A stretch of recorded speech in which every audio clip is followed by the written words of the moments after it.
सोचिए, एक 25 साल का नौजवान है, अपने करियर में अच्छा कर रहा है, आगे बढ़ रहा है। सैलरी अच्छी खासी है, बैंक में थोड़ी सेविंग्स भी हैं, सब कुछ बिल्कुल सेट लग रहा है। वो पूरे कॉन्फिडेंस के साथ बैंक जाता है, ये सोचकर कि चलो अब अपने बड़े सपनों को पूरा करने का वक्त आ गया है। और तभी बूम, एक बड़ा झटका लगता है। उसका लोन एप्लीकेशन रिजेक्ट हो जाता है। उसे समझ ही नहीं आता कि आखिर हुआ क्या। सब तो ठीक था, फिर ये कैसे हो गया? और वजह वजह और भी हैरान करने वाली है। कोई खराब क्रेडिट स्कोर नहीं, बल्कि कोई क्रेडिट स्कोर है ही नहीं। मतलब फाइनेंशियल सिस्टम के लिए वो इंसान जैसे मौजूद ही नहीं है, एक फाइनेंशियल घोस्ट। और पता है, कभी-कभी अदृश्य होना खराब स्कोर होने से भी ज्यादा खतरनाक हो सकता है। तो ये अदृश्यता का जाल आखिर है क्या, और इससे बाहर निकलना इतना जरूरी क्यों है? चलिए इसे थोड़ा समझते हैं।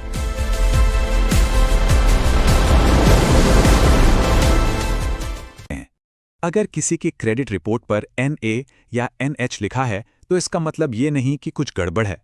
इसका सीधा सा मतलब है कि उनके नाम पर पहले कभी कोई लोन या क्रेडिट कार्ड रहा ही नहीं है।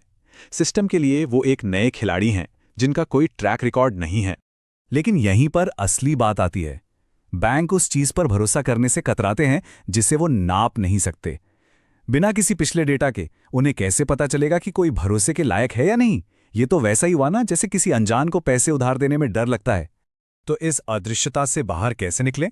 फाइनेंशियल सिस्टम के रडार पर आने के लिए सबसे पहला और सबसे स्मार्ट कदम क्या होना चाहिए? देखिए, शुरुआत हमेशा छोटी और समझदारी भरी होनी चाहिए। सबसे अच्छा तरीका है एक बेसिक क्रेडिट कार्ड के लिए अप्लाई करना, और अगर मान लीजिए वो रिजेक्ट हो जाता है तो घबराना नहीं है। दूसरा और सबसे सेफ रास्ता है एक FD बैक्ड यानी सिक्योर्ड कार्ड लेना। इसमें आप अपनी ही FD के अगेंस्ट कार्ड लेते हैं, तो बैंक का कोई रिस्क नहीं होता। और बस यही है वो पहला कदम। इसी तरह कोई फाइनेंशियल दुनिया में अपनी पहचान बनाना शुरू करता है। अब सिस्टम आपकी अच्छी आदतों को रिकॉर्ड करना शुरू कर देगा। तो एक बार जब आप सिस्टम में आ गए, तो अगला कदम है उन आदतों को अपनाना जो चुपचाप धीरे धीरे आपका स्कोर बनाती हैं। अब ये नियम, इसको दिमाग में बिठा लीजिए। 30% का नियम। इसका सीधा सा मतलब है कि अगर आपके क्रेडिट कार्ड की लिमिट मान लीजिए 1 लाख है, तो हमेशा ये कोशिश करें कि आपका कुल खर्च 30,000 से ज्यादा ना हो। ऐसा क्यों? क्योंकि जब कोई अपनी लिमिट का बहुत ज्यादा हिस्सा इस्तेमाल करता है, तो बैंकों को सिग्नल जाता है कि ये व्यक्ति शायद फाइनेंशियल स्ट्रेस में है। वहीं कम इस्तेमाल ये दिखाता है कि ये एक जिम्मेदार और कंट्रोल में रहने वाला इंसान है। दूसरा और शायद सबसे जरूरी नियम, हमेशा ड्यू डेट से पहले पूरी की पूरी रकम चुकाएं। ये जो मिनिमम ड्यू का ऑप्शन होता है ना, ये एक चाल है। ये आपको ब्याज के ऐसे चक्कर में फंसा सकता है जिससे निकलना बहुत मुश्किल हो जाता है, और ये आपकी रेप्यूटेशन को बहुत नुकसान पहुंचाता है।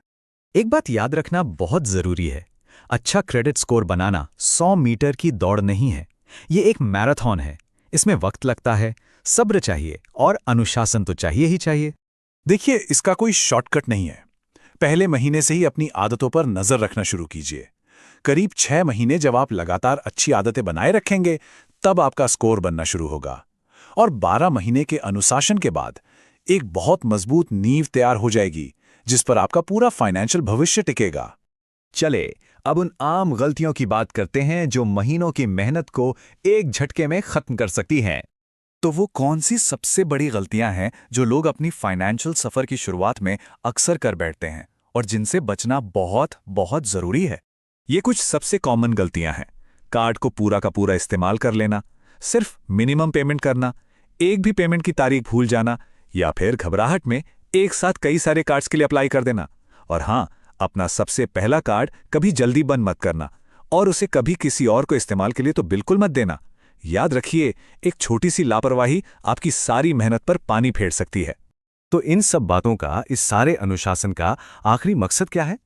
मकसद है एक ऐसी मजबूत फाइनेंशियल रेपुटेशन बनाना जो भविष्य में आपके काम आए और आपके लिए नए दरवाजे खोले।